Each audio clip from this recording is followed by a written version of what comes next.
నేను నాటకాలు ఊపిరి పోసుకున్నది వెస్ట్ గోదావరి పశ్చిమ గోదావరి జిల్లాలో ఒక కుగ్రామంలో. 3వ ఏటే మొహానికి రంగేసి ఎవరో పట్టుకుపోయారు.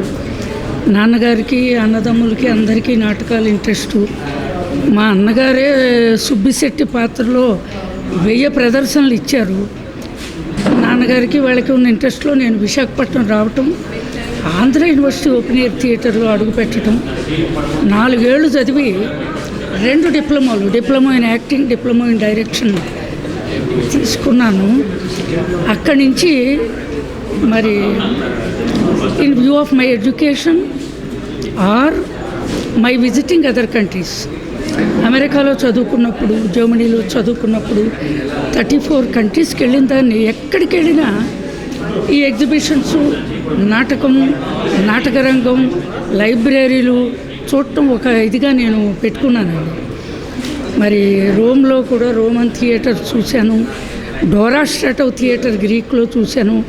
అన్నీ ఇక్కడ ఎవరైనా ఇలాగ ఇదైన వాళ్ళు ఉన్నారా అంటే మా గురువు గారు కె వెంకటేశ్వర గారు, చేట్ల శ్రీరాములు గారు. ఇదంతా ఆఖరికి ఇది ఎలాగ మా ఇది పలచబడిపోతూ ఉన్నప్పుడు బాదంగిరి సాయి లాంటి ఒక మహానుభావుడు దీన్ని పట్టుకుని నేనున్న నాటక రంగానికి ఊపిరిపోయటం మన బాధ్యత అనేటట్టుగా అతను అడుగులు వేయటం.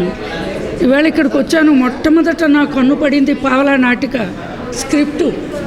నేను పావలా నాటిక రిహార్సల్స్ అవుతున్న దగ్గర నుంచి కె వెంకటేశ్వరరావు గారి ఆధ్వర్యంలో గణేష్ పాత్ర, పావలా శ్యామల వీళ్ళందరూ వేస్తామని మమేకమై చూసినటువంటి వ్యక్తిని.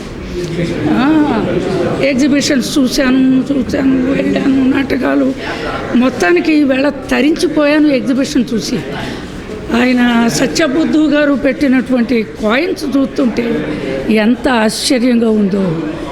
ఎన్ని రకాలు ఎటు చూసినా something it is connected with drama, theatre, నాటకం, మన సమాజం, మన సంస్కృతి నాటకీయంగా నాటక రంగానికి ఎలా కనెక్ట్ అయిందో అద్వితీయంగా పెట్టినటువంటి వాళ్ళకి మనస్ఫూర్తిగా నేను సెల్యూటేషన్స్ అర్పిస్తూ, పత్రికల వాళ్ళు కూడా ఎంత శ్రద్ధ పట్టి ఏ సమాజంలో అయితే కొంచెం ఇది వెనకబడుతుందో, యూత్లో చిన్న తేడా వచ్చింది, మళ్ళీ దీన్ని పట్టుకొచ్చి పత్రికల వారు you are trying to make a connection, పాత దగ్గర నుంచి కొత్త దానికి మీరు బ్రిడ్జి కట్టేటట్టుగా చేస్తున్న మీ పత్రికా విలేకరులు, ఎలక్ట్రానిక్ మీడియా అందరినీ మనస్ఫూర్తిగా అభినందించటమే నా అభిలాష.